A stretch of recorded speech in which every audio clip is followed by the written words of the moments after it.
I rise to oppose this bill and urge colleagues to vote against it, whatever your views on abortion, on several key grounds. Its potentially damaging impact on freedom of speech, the fact that we already have sufficient relevant and effective legislation, we don't need more, and because the government looked into and rejected a bill of this type less than 2 years ago. In 2018, the then Home Secretary conducted an in-depth review about protest activities outside abortion clinics. The outcome was clear. He said, introducing national buffer zones would not be a proportionate response. Why did he conclude this? One clear reason was, as he said, legislation already exists to restrict protest activities that cause harm to others.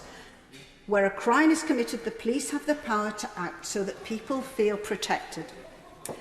There are, by my reckoning, at least 6 pieces of legislation already available for authorities to tackle behaviour that might cause harassment, alarm or disorder. The Criminal Justice Act, the Public Order Act, the Protection from Harassment Act, the Serious Organised Crime and Police Act, the Anti-Social Behaviour, Crime and Policing Act, and the Local Government Act. We do not need more. The government's review also found that anti-abortion activities take place outside a very small number of abortion facilities. Of the 363 hospitals and clinics in England and Wales carrying out abortions, just 36 had experienced anti-abortion activities. Evidence showed these activities to predominantly, and again I quote from the Home Secretary's conclusion, to be passive in nature predominantly. The main activities reported to us that take place during protests include praying, displaying banners and handing out leaflets. There were relatively few reports of the more aggressive activities of the type described by the Honourable Lady for Ealing Central and Acton. Now, the type of behaviour described by the Honourable Lady is simply not replicated widely across the country. In fact, for over a quarter of a century, in places from Ealing to Edgbaston, people concerned about abortion have, in the main, gathered peaceably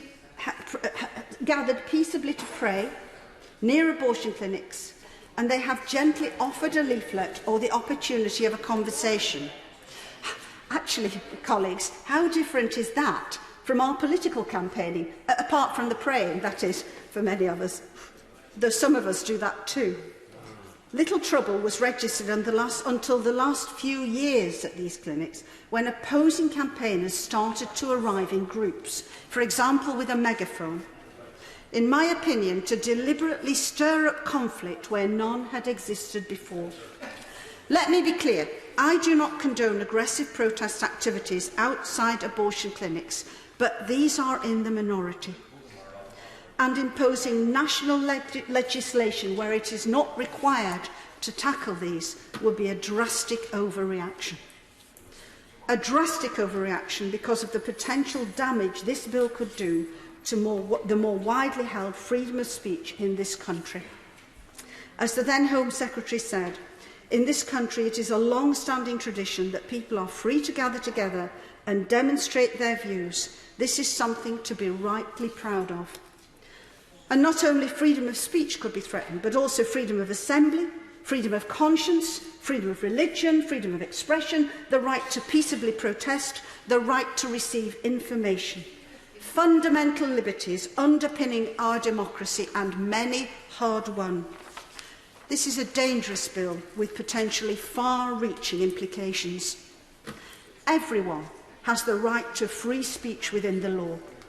This includes the right to say things which, though lawful, others may find disturbing or upsetting. Of course, free speech is not an absolute right. There are limitations on prohibiting speech which incites violence or constitutes harassment or is defamatory. But as I've said, there are laws to deal with that. But the law does not prohibit speech which others might find upsetting or offensive. I find it upsetting to hear that 9 million unborn children have been aborted since 1967. 1 every 3 minutes in Great Britain today. 600 every working day. But we must not allow a situation where minority groups holding unpopular or unfashionable opinions which are within the law are shut down by those seeking to prevent the free speech of people whose views they disagree with. What other points of view could be delegitimised next? We must safeguard free speech here as precious.